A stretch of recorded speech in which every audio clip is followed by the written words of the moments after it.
The flashy graphics and computer images showing off the latest property and infrastructure projects. But despite the wonders of technology, developers in this part of the world are turning to a more traditional way of showcasing their ventures: miniature models. It's said that more than 70% of the world's miniature models are made here in the United Arab Emirates. And it's big business, as Ben Thompson reports.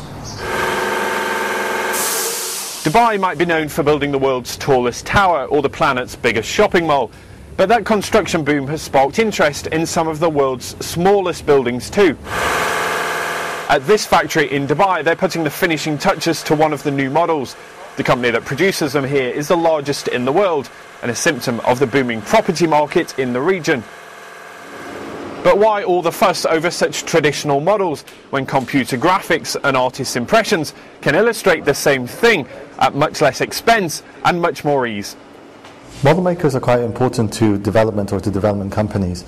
It's a very good mean of presenting what product it is that you have and what you believe in, and how you can get the right sales out of it. There are many means that you can go to the public, to the investor. They could include animations such as digital animations. There is renderings, drawings, and so on and so forth.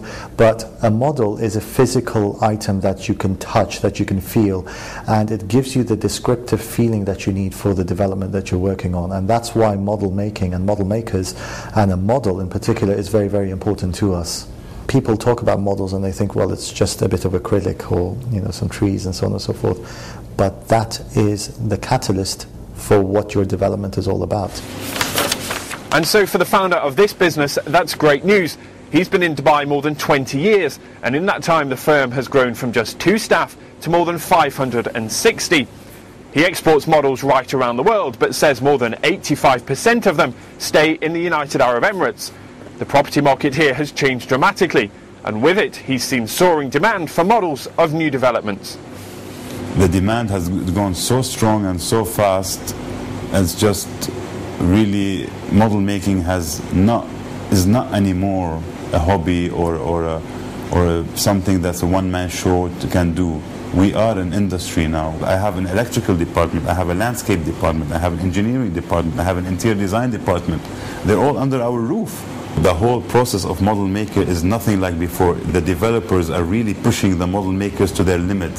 They want moving cars, they want models that are elevated up and down, they want smoke machines, they want anything. I do understand from their point of view why they want these models, because on that stand they want their project to be the best, and they want to attract that customer who's walking by to come into the stand, and then the salespeople can take it from there.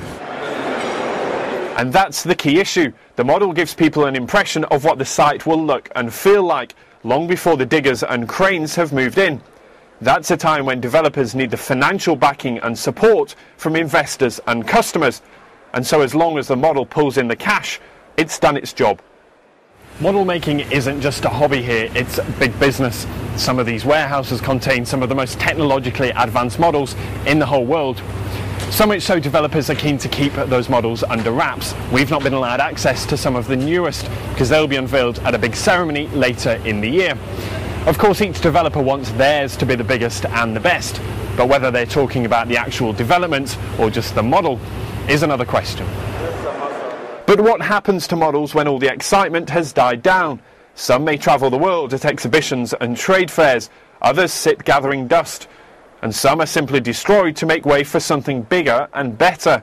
For the model maker who spent months creating it, that's tough news to take. Sometimes we make a big effort, we work really hard on a model, and it might be used only for, if we're lucky, a few hours, and then they don't want the model afterwards because it's done its duty. It's done what it's supposed to do, it's been shown to the client is happy, and then that's it. So we go through that a lot. It hurts sometimes. It hurts because it's still, as much as it's industry, it's a lot of art involved in it, you know, so sometimes it's painful, but we get paid for it. Ben Thompson reporting there. I do hope you've enjoyed this week's programme.